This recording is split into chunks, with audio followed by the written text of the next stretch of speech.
ભરૂચ જિલ્લા પંચાયતમાં વહીવટીતંત્ર સામે ખુદ પ્રમુખે ગંભીર આક્ષેપો કરતા ખળભળાટ મચી જવા પામ્યો હતો। ભરૂચ જિલ્લા પંચાયત કચેરીના અધિકારીઓ અને એનએની ફાઇલો સહિત અન્ય વહીવટી કામમાં પદાધિકારીઓની અવગણના કરી બારોબાર નિર્ણય લેવાતા હોવાના આક્ષેપ સાથે આજરોજ મળેલી કારોબારી સભામાં હંગામો મચ્યો હતો। જિલ્લા પંચાયતના પ્રમુખ મનહર ગોહિલ, કારોબારી અધ્યક્ષ અનિલ ભગતની હાજરીમાં મળેલી કારોબારી સભામાં પ્રમુખ મનહર ગોહિલે અધિકારીઓ મનમાની કરતા હોવાના આક્ષેપ સાથે એનએ ફાઇલના ખુલાસા અંગે 10 મહેતલ આપતા ઉપવાસની ચીમકી ઉચ્ચારી હતી। કારોબારી સમિતિની મીટિંગમાં મળી હતી। માનનીય અધ્યક્ષ શ્રી અનિલભાઈ ભગતના અધ્યક્ષપણા હેઠળ 1 થી 12 વિષયોની ચર્ચા કરવામાં આવી હતી। ભરૂચ જિલ્લા પંચાયતમાં કેટલાય વખતથી એનએની ફાઇલો બાબતે લોકોમાં ગેરસમજ થાય છે, અરજદારોમાં ગેરસમજ થાય છે ને આવી અનેક વાર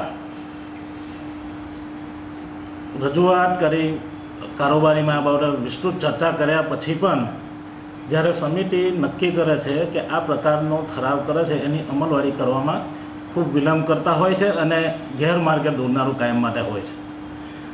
આજે એટલા માટે આમના માટે આ શબ્દો કાઢવા પડે છે કે ઉંચેરિયા ગ્રામ પંચાયતની ઉંચેરિયા ગામની અંદર એને માટે ગ્રામ પંચાયતનો ઠરાવ મંગાવવામાં આવે છે।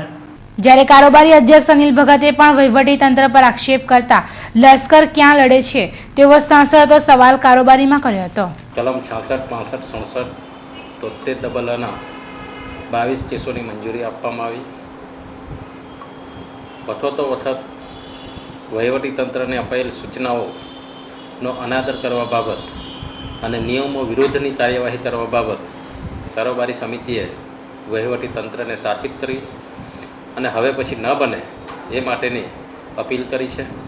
જિલ્લા પંચાયતની કારોબારી જ્યારે મળે છે અને જ્યારે રજૂઆતો કરવામાં આવે છે ત્યારે એ લોકો કોઈપણ રજૂઆત ધ્યાન પર લેવામાં આવતા નથી અને અરજદારોને ઘણી મુશ્કેલીઓનો સામનો કરવો પડે છે। ત્યારે જિલ્લા પંચાયત કારોબારી સમિતિએ જિલ્લા પંચાયતના હિતમાં, વહીવટના હિતમાં અને પ્રજાના હિતમાં જે કંઈ સૂચનાઓ અને જે કંઈ નિયમ અનુસારની કાર્યવાહી કરવાની થાય છે તે કરવા માટે ઠપકો આપીને તાકીદ કરવામાં આવી છે।